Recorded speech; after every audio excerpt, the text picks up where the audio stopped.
하나님의 말씀 사도행전 1장 6절부터 8절까지 말씀을 읽어드리겠습니다.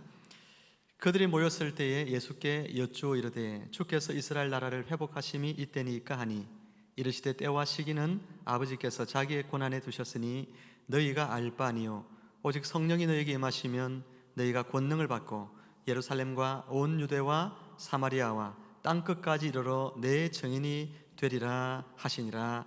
아멘. 사랑하는 성도 여러분, 그리고 함께 이 말씀을 들으시는 청취자 여러분, 오늘부터 우리는 다시 쓰는 성령 행전이라는 제목으로 몇 주간 말씀을 나누기를 원합니다. 오늘 그 첫 시간으로 성령과 하나님 나라에 대해서 함께 살펴보겠습니다. 모쪼록 오늘 말씀을 통해서 하나님 나라에 대한 여러분의 이해가 더욱더 깊어지고 하나님 나라를 더욱 사모하며 기쁨으로 그 나라를 추구하며 살아가는 모든 성도님들 되시기를 주님의 이름으로 축원합니다.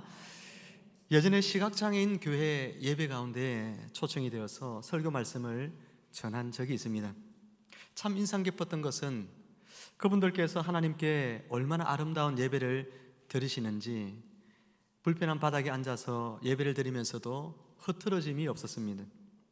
토끼귀처럼 귀를 활짝 열고 하나님 말씀을 경청하고 한 말씀도 놓치지 않을세라 연신 아멘 아멘 하면서 물을 흡수하는 스폰지처럼 하나님의 말씀을 받아들이는 그분들의 모습에 큰 감동을 받았습니다. 그분들은 비록 눈이 보이지 않지만 보이지 않는 또 다른 세계를 보는 다른 눈을 가진 분들이었습니다. 그렇기에 그들은 보이는 이 세상에 매이지 아니하고 이 세상에 있는 것들로부터 참으로 자유로워 보였습니다.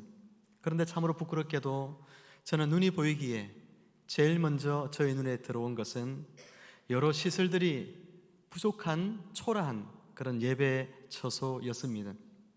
그분들에게는 보이지 않는 것들을 저는 보면서도 정작 그분들이 보는 것은 제가 못 보고 있는 것 같아서 순간 부끄러운 마음이 들었습니다.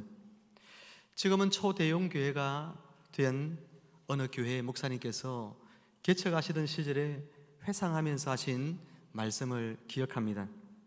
처음 교회를 시작하실 때 공터에 천막 하나 세워두고 흙바닥에 가마니를 깔고 그렇게 예배를 드렸답니다. 그렇게 예배를 드리면서 한 사람 한 사람 그 천막 교회로 모여오기 시작했고 그들이 함께 부르는 찬송 그리고 함께 드리는 기도와 예배는 마치 천상에서 드리는 천사들의 소리처럼 천사들의 예배처럼 그렇게 거룩하고 기쁨이 넘치는 그런 예배였다는 것이죠. 여러분, 변변한 시설 하나 제대로 갖추어져 있지 않으면 어떻습니까? 그곳에 모인 사람들에게 그 예배 처소는 이미 천국이라고 한다면 그것으로 이미 족한 것이고 하나님이 그 예배를 기뻐 받으시는 줄로 믿습니다. 사랑하는 성도 여러분, 어떤 교회는 첨단 시설들이 들어와 있습니다. 의자가 체형에 맞게끔 조절이 되고 산소 공급 장치가 잘 갖추어져 있는 그런 예배당이 있습니다. 앞으로 좀 더 진화가 되어지면 감각적인 주일학교 아이들을 위해서 아마도 예배당이 영화관에 가면 볼 수 있는 4D 그런 예배당, 그래서 풍랑이는 바다에 대한 이런 설교를 하면 하늘에서 물가루가 내려오고 의자가 막 하고 흔들리고 여러분 그런 예배당이 생기지 않을까 그런 생각까지 듭니다. 사랑하는 성도 여러분, 옛말에 사지 육체가 10만 양이면 두 눈이 얼마라고 했습니까?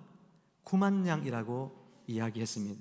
신체 중에서 눈이 제일 중요하다는 이야기죠.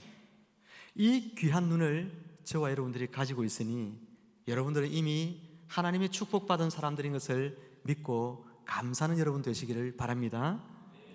그런데 이 눈으로 보이는 세상 나라만 바라보며 그 속에 함몰되어진 채 살아간다면 얼마나 불쌍한 인생이 되겠습니까?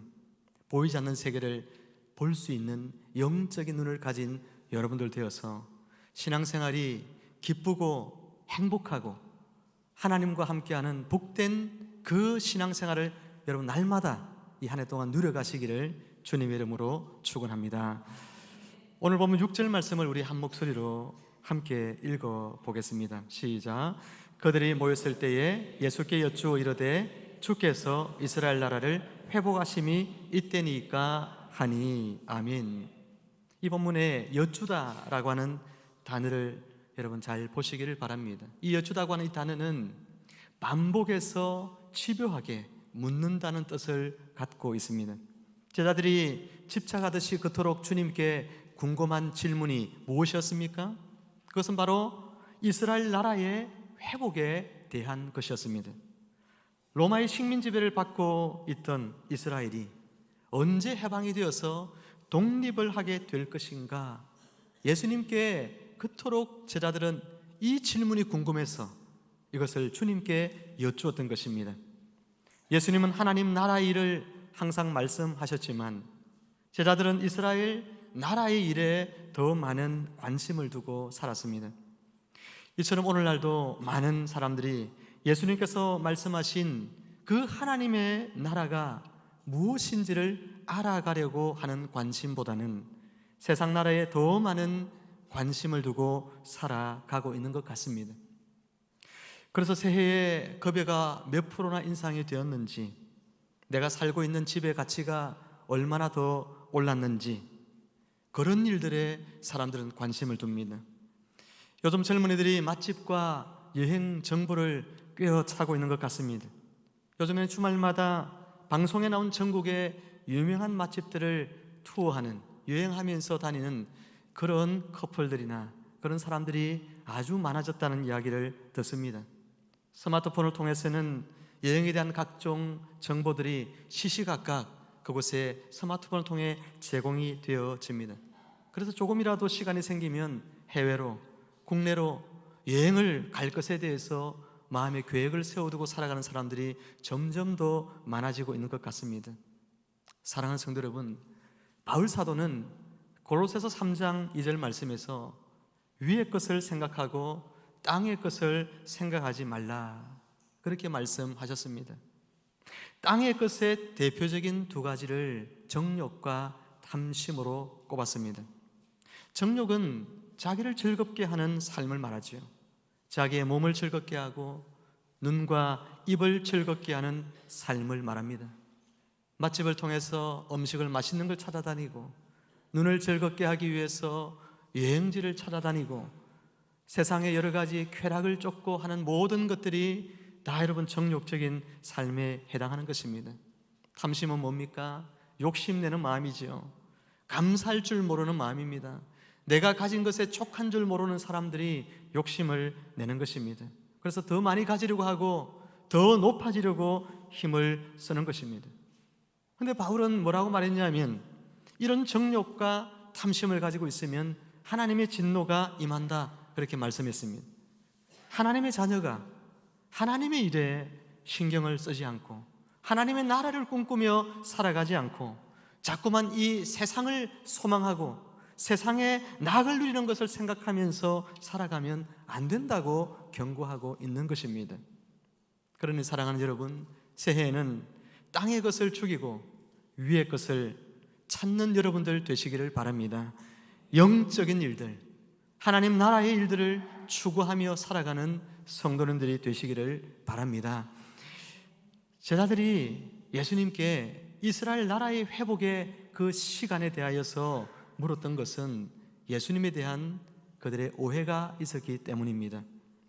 제자들은 예수님을 뭐라고 불렀냐면 메시아라, 그렇게 불렀습니다.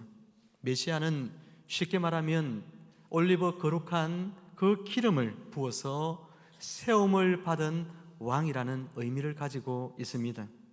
오늘 보면 6절에 보면 주께서라고 제자들이 이야기합니다. 주께서 이스라엘 나라를 회복하심이 이때니까 라고 할 때 이 주께서라고 하는 이 단어 역시 왕이라는 의미를 갖고 있습니다. 그런데 제자들이 생각하던 메시아는 그러면 어떤 왕이었습니까? 이스라엘 나라를 회복해 주실 그런 왕이었습니다. 고통받는 이스라엘 백성들을 그들의 고통에서 건져 주시기 위해서 전쟁을 일으키고, 그리고 이스라엘의 독립을 가지고 올 그런 왕으로서 예수님을 생각했습니다. 그래서 예수님과 함께한 제자들 자신들도 나중에 예수님이 세우시는 나라가 완성되면 주님으로부터 후한상을 공급받아서 한 사람은 우의정, 또 다른 사람은 좌의정에 권력과 명예를 얻고 또한 전답을 얻고 부를 얻고 그런 세상에서의 영광을 생각하면서 주님을 생각하고 있더라는 것입니다. 오늘날도 많은 성도들이 예수님께서 나를 가난과 질병과 고통스러운 삶의 자리에서 건져주는 그런 메시아, 그런 왕으로 주님을 오해하고 있습니다. 그래서 예수 믿으면 부자 된다고 생각합니다. 예수 믿으면 병이 낫는다고 생각합니다. 예수 믿으면 축복을 받고 예수님 믿으면 주변 사람들로부터 인정을 받게 되고 직장에서 사업에서 승승장구하게 될 꿈을 꾸는 사람들이 있습니다. 어떤 유명한 설교자가 이런 말씀을 전하는 것을 여러 번 들은 적이 있습니다. 누구를 폄하하거나 비난할 의도를 가지고 말씀드리는 것이 아니라 우리가 한번 진정으로 생각해 보아야 하기 때문에 이 부분을 말씀을 드립니다. 예수님 믿으면 반드시 병이 나아야 합니다라고 말씀했습니다. 성도가 병에 걸려 있는 것은 하나님이 원하는 삶이 아니고 귀신이 원하는 삶이기 때문에 우리가 예수 믿고 예수 이름으로 살아가면 반드시 그 질병이 떠나게 되어 있다는 거예요. 또 말합니다. 예수 믿으면 반드시 가난을 면하게 된다는 것입니다. 예수님을 믿으면 그 자녀가 가난 가운데 허덕이는 것을 하나님이 원하지 않는다는 거예요. 일면 여러분 들어보면 일리가 있어 보이는 것 같습니다.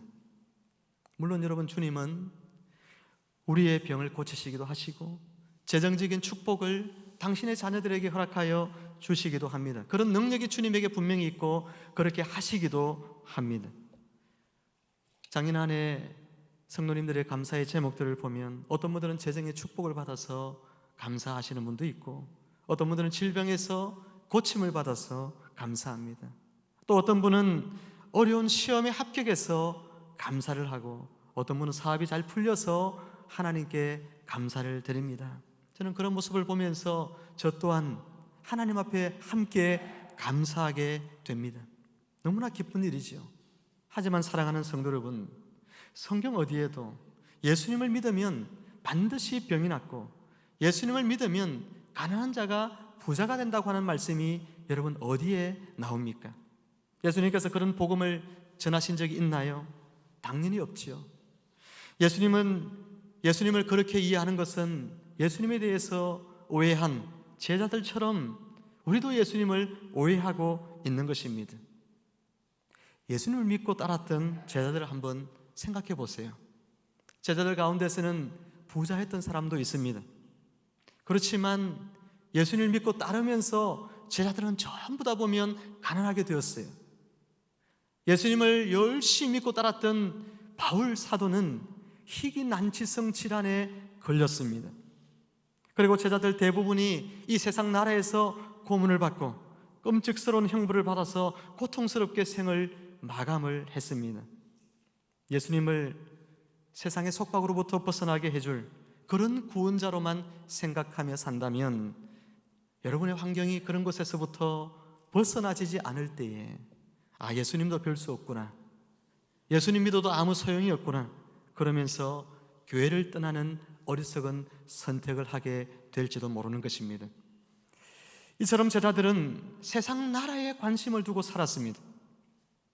예수님께서 자신들의 나라를 세워줄 그런 임금으로 생각하고 믿고 따랐습니다. 반면 예수님은 어떻습니까? 예수님은 이 제자들에게 어떤 나라에 대해서 무엇에 대하여 이야기를 하셨나요? 예수님은 하나님의 나라에 대해서 제자들에게 항상 가르치셨고 그 나라가 무엇인지를, 그리고 그 나라의 일을 하면서 살라고 제자들에게 항상 말씀해 주셨습니다. 누가는 그래서 오늘 사도행전 1장 3절에서 예수님이 꿈꾸셨고 예수님께서 가르쳐 주셨던 그 나라를 바로 하나님 나라라 그렇게 불렀습니다. 사랑하는 여러분, 우리 서로에게 한번 축복해 봅시다. 하나님의 나라를 추구하며 사십시오. 시작. 여러분, 하나님 나라는 어떤 나라를 말합니까? 예수님의 왕되심을 믿고 예수님의 통치를 받으며 사는 사람들이 이루어가는 나라가 하나님의 나라입니다. 그래서 하나님 나라의 개념을 이해하는 데 있어서 제일 중요한 것이 바로 하나님의 통치라는 것입니다. 하나님 나라는 바로 하나님의 통치가 있는 곳에 이루어지기에 하나님의 통치가 그 자체로 하나님의 나라라 말할 수가 있는 것입니다. 좀 어렵지요? 여러분, 어려워도 자꾸 들으면서 우리가 하나님의 나라가 뭔지를 깨달으려고 해야 하고 그 나라의 일을 꿈꾸며 살아야 합니다. 좀 쉬운 예를 들어보면 오늘 우리는 왕 되신 주님을 찬양하기 위해 또 예배하기 위해 그분의 말씀을 듣기 위해 이 자리에 모였습니다. 주님의 통치를 여러분 받고 있는 증거죠. 셀 모임에서 우리는 주님이 주신 말씀을 함께 은혜를 나누고 적용을 나눕니다. 그리고 그 말씀대로 한 주간 살면서 실천하려고 애를 쓰면서 삽니다. 세상 속에 복음을 들고 나가 그 복음을 또한 증거하며 살아간다면 오늘 저와 여러분들이 예수님의 통치를 받고 있는 사람들이고 우리가 곧 하나님의 나라의 백성이고 우리 안에 하나님의 나라가 이루어지게 되어진다는 것입니다. 사랑하는 성도 여러분, 예수님께서 누가복음 17장 20절 21절에서 이렇게 하나님의 나라에 대해서 말씀을 해 주셨습니다. 제가 읽어드리겠습니다. 바리새인들이 하나님의 나라가 어느 때에 임하나이까 묻거늘 예수께서 대답하여 이르시되 하나님의 나라는 볼 수 있게 임하는 것이 아니요 또 여기 있다 저기 있다고도 못하리니 하나님의 나라는 너희 안에 있느니라. 아멘. 사랑하는 성도 여러분, 하나님의 나라가 세상 나라와 다른 결정적인 차이는 뭡니까? 세상 나라는 눈에 보이지만 하나님의 나라는 하나님의 통치를 말하기에 그 나라는 눈에 보이지 않는다는 사실이죠. 사람은 보이지 않는 것을 쫓아가기보다 눈에 보이는 것을 잘 쫓아갑니다. 어떤 상인이 장사를 하다가 세상에 단 하나밖에 없는 진귀한 진주를 찾았습니다. 그 진주를 손에 넣기만 한다면 어마어마한 부를 얻을 수 있다고 여러분 생각해 보십시오. 그러면 어떻게 하겠습니까? 전 재산을 주고서라도 그 진주를 살 것입니다. 그런데 영적인 것으로 이 본문을 해석해 보면 어떻게 될까요? 구원이라든지 천국이라든지 하나님의 나라와 같은 것, 그런 것들을 얻기 위해서 여러분 어떻게 하시겠습니까? 예수님께서 마태복음 13장에서 하나님 나라를 값비싼 진주에다가 비유를 하셨습니다. 하나님 나라는 비록 눈에 보이지 않지만 그 가치를 아는 사람은 자기의 전 재산을 주고 값비싼 진주를 사는 상인처럼 자기 인생 전부를 건다는 것입니다. 그만큼 하나님의 나라가 귀하고 가치로운 나라라고 우리에게 말씀해 주고 있습니다. 하지만 제자들조차도 이 하나님의 나라를 생각하지 않고 세상 나라를 마음에 품고 살아가고 있는데 하물며 저와 여러분들은 더더욱 그렇지 않겠습니까? 그럼 우리는 세상에 속해 있으니 어쩔 수 없이 세상의 것들을 추구하며 살아가야 한다는 말일까요? 부자 되려 하고 높아지려 하고 인정받으려 하면서 정욕과 탐심에 묶인 채 그냥 그렇게 살아갈 수밖에 없다는 것일까요? 아닙니다. 주님은 결코 우리 인생이 그렇게 살다가 끝나도록 내버려 두시지 않으십니다. 그래서 예수님께서 4절에서 제자들에게 말씀하시기를 아버지께서 약속하신 것, 곧 성령을 기다리라고 하셨습니다. 왜 예수님께서는 하나님의 나라를 이야기하시면서 또 성령을 이야기하고 있을까요? 여러분, 종종 우리 성도님들께서 성령을 떠올리면 성령이 하시는 어떤 기적이나 또 은사나 그런 것들을 먼저 마음속에 생각하게 되는 그런 경우가 있는 것 같습니다. 여러분, 성령의 은사나 성령의 기적은 부차적인 일들이에요. 성령께서 오셔서 하시는 주된 일은 뭐냐? 그것은 우리가 온전히 예수님의 통치를 받으며 살도록 하시는 것, 그것이 성령께서 우리 가운데 오시는 주된 목적입니다. 그래서 우리 안에 하나님의 나라가 이루어지게 하시고 또 우리가 하나님의 나라를 이루며 살 수 있도록 하시기 위해서 성령께서 오신 거예요. 우리 안에 성령님이 오시면 우리는 변화됩니다. 우리의 속사람이 지금껏 세상 나라에 관심을 두고 살아왔지만 성령이 들어오시면 세상 나라에 대한 우리의 관심이 약화되어지게 되어 있습니다.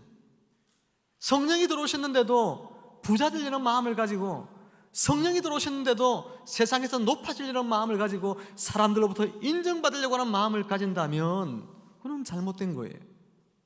하나님 나라에 대한 일이 우리의 마음을 벅차게 만들고 주님께서 꿈꾸셨던 그 하나님의 나라를 소망하면서 우리도 그 나라의 일꾼으로 살아가기를 갈망하는 마음들이 우리의 마음속에 들어오는 것이 성령이 그 속에 들어온 증거가 되는 것입니다.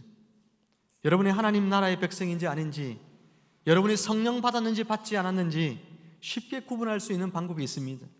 여러분, 그게 뭘까요? 하나님 나라 일에 관심이 있느냐 없느냐로 판단할 수가 있는 거예요. 성령이 들어오시면 이 하나님의 나라가 우리 마음속에 들어옵니다. 그 나라를 이루고 싶은 열망들이 내 안에 들어오기 시작합니다. 예수님께서 하나님 나라 일을 하시면서 가장 관심을 두셨던 대상이 무엇이냐면 바로 사람입니다. 예수님은 그 화려한 예루살렘 성전을 보면서 그것을 마음에 품고 살은 분이 아닙니다. 교회가 크다고 성도의 수가 많다고 주님이 기뻐하신 것이 아닙니다. 예루살렘 성전을 향하여 매일마다 수많은 사람들이 그곳에 가서 예배를 드립니다. 그러나 주님은 기뻐하지 않습니다. 주님께서 가장 관심을 두고 행하신 것은 사람을 살리는 일, 한 사람이 참으로 예수님의 통치를 받아서 하나님의 백성으로 살아가는 일, 그 일에 예수님은 가장 관심을 두셨고 이 일에 당신의 인생을 거셨다는 것을 기억하시기를 바랍니다. 사랑하는 성도 여러분, 사람에 대한 관심을 가져야 됩니다. 우리 광주 샘물교회가 좋은 교회인 이유는 우리 성도님들께서는 사람에 대한 관심이 많이 있는 것 같아요. 어떤 사람들은 사람에 대한 관심이 그 사람을 판단하기 위한 관심이지만 우리 성도님들 제가 쭉 보면서 느끼는 것은 사람을 참으로 사랑하는 마음 가지고 사람에 대한 관심을 갖고 있다는 것이 참으로 귀하고 좋습니다. 저는 성경 본문 중에서 사람에 대한 주님의 따뜻한 마음을 가장 잘 보여주는 본문이 요한복음 4장에 나오는 사마리아 우물가에 있는 여인이라고 생각합니다. 그래서 종종 제가 이 이야기를 예로 잘 들죠. 여러 가지 다양한 관점에서 사마리아에 있는 우물가의 여인 이야기를 설교 시간에 예화로 나누는 이유가 거기에 있습니다. 이 여인은 남편을 5이나 두었다가 버림받은 여인이었고 6번째 남편과 살아가는 이 여인의 한을 여러분 이해할 수 있을까요? 우리가 어떤 말로 한다고 해서 이 여인이 우리로부터 위로받을 수 있을까요? 어떤 상담 치료사가 이 여인과 상담을 한들 이 여인 안에 있는 그 엉어리진 한을 풀어줄 수가 있을까요? 그만큼 이 여인의 상처는 깊고 크다는 것입니다. 상처가 많은 사람들에게 볼 수 있는 특징은 굉장히 방어적입니다. 자신을 향하여 다가오는 따뜻한 사랑마저도 오해합니다. 나에게 상처 입히려고 하는 시도로 바라봅니다. 자기 방어를 철저하게 합니다. 고슴도치가 그 좁깃좁깃한 것들을 이렇게 활짝 펴서 자기를 방어하듯이 상처 입은 사람들의 특징은 누가 곁에 다가오는 것을 싫어합니다. 어떤 사람들은 이런 상처 입은 사람들을 만나면 진액에 빠지는 경험을 합니다. 이런 분들의 이야기를 들어주다가는 자칫 자신도 쓰러질 지경에 처하게 되는 경우가 얼마나 여러분 많이 있는지 모릅니다. 제 아내가 상담을 공부하고 어린 학대받는 아동들 상담을 합니다. 여러분, 그 아동들 상담을 해 주는데 10번을 만나요. 근데 어떤 날은 상담을 하고 들어오면 진액이 빠져가지고 돌아올 때가 있습니다. 그 아이들의 상처를 보듬어주고 그 이야기를 들어주느라고 지치고 본인의 마음은 정작 여러분 갈기갈기 찢어지고 올 때가 얼마나 많은지 모르는 거예요. 이런 정도이니 누가 이 여인에게 관심을 두겠냐 말이에요. 그런데 오직 예수님께서만이 이 여인에게 애정을 가지고 이 여인을 굳이 찾아오지 않아도 되는데 찾아오셔서 이 여인의 상처를 어루만져 주셨습니다. 이런 마음이 하나님의 나라를 진짜 사모하는 사람들이 가지고 있는 마음이에요. 내가 상처 입을 줄 알지만 그러나 상처 입은 자를 외면할 수 없어서 그들에게 나아가 따뜻한 사랑으로 위로하고 주님의 복음으로 그들을 치유하고 회복해 하고자 하는 이런 마음들을 가지고 있는 사람들이 바로 그 속에 성령이 임한 사람들이고 하나님의 나라를 꿈꾸고 있는 사람들이라는 것입니다. 예수님이 이 사마리아에 들어오심으로써 주님이 잃어버린 것들이 너무나 많이 있습니다.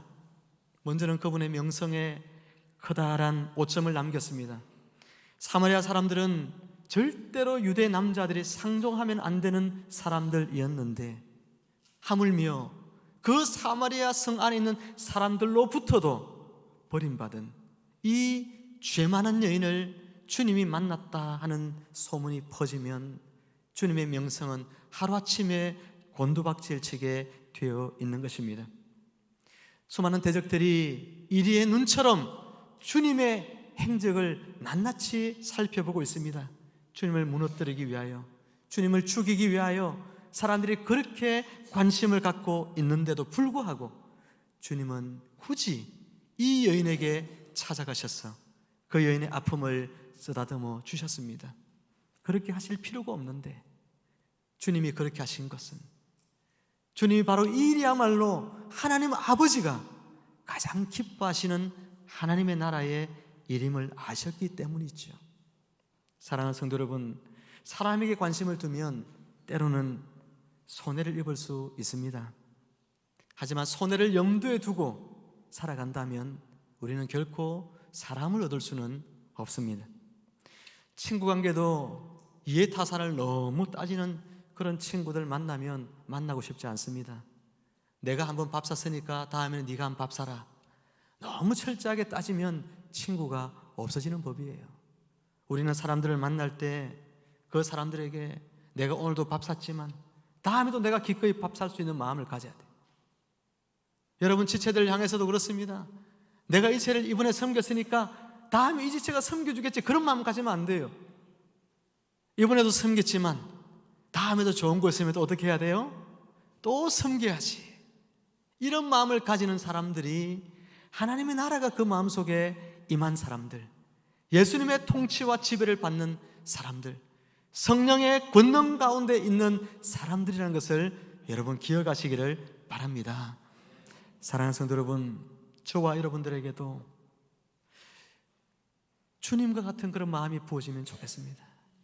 내가 이 사람 찾아가면 내 명성에 때로는 흠집이 생길 수 있고 나의 평판이 나빠질 수 있고 물질적인 시간적인 손실을 받을 수도 있지만 그러나 그런 것 아랑곳하지 않고 주님처럼 그저 고통받는 그 여인의 그 한을 그냥 조금이나마 내가 위로해 주기 위하여 하나님의 사랑 가지고 우리가 갈 수 있다면 주님은 바로 그곳에 하나님의 나라가 이루어지게 하셔서 상처 입은 그 영혼뿐만 아니라 그 상처 입은 영혼을 찾아간 여러분의 심령에도 저 천상의 기쁨과 은혜가 가득히 충만하게 임하게 해 주실 줄 믿습니다. 이제 말씀을 맺습니다. 사랑하는 성도 여러분, 하나님의 나라는 눈에 보이는 나라가 아닙니다. 하나님의 나라는 예수님의 통치입니다. 예수님의 통치를 받는 사람을 하나님 나라의 백성이라 그렇게 부릅니다. 그리고 그 백성이 주님의 기뻐하시는 일을 행하며 살 때에 그 일이 하나님 나라의 일이라 그렇게 이야기하는 거예요. 예수님은 우리가 예수님의 통치를 받아서 예수님께서 기뻐하시는 이 하나님 나라의 일을 하기를 원하십니다. 그 일들 중에서도 주님이 가장 기뻐하시는 일은 바로 사람 살리는 정인의 삶입니다. 그래서 우리가 그 일을 능력 있게 감당하도록 하기 위해서 성령님을 보내어 주셨습니다. 성령님을 보내어 주신 것은 우리가 기적을 맛보라고 주신 것이 아닙니다. 방언하라고, 예언의 은사 받으라고 성령을 주신 것이 아닙니다.